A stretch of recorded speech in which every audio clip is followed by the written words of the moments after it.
Bağrı bahar ayarlar, aşil ağlayanlar. Bağı bustan misali, çaçar işbarayanlar. Külse yüzü kükler, turqidin gül töküler. Çölde süygü yitiler, şiirni balayarlar. Ayal idi dillarda,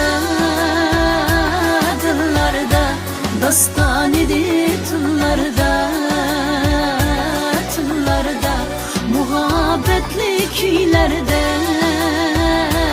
küylerde çaknar güzel ayağlar. Ayağlar, ayal idi dillarda, dillarda, dastan idi tillarda, tillarda.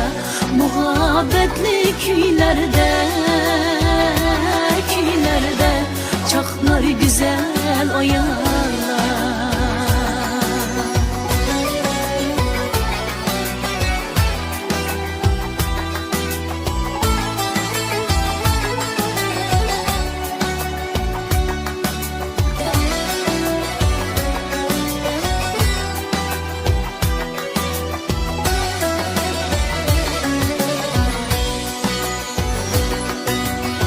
Mihrden can tuğlar,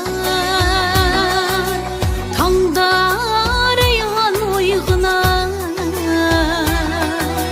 Ishqi bilan sug'urar,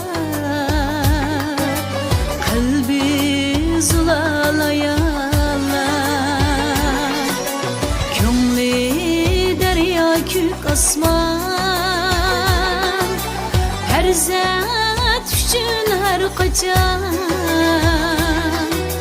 Ussa ula şerepşan,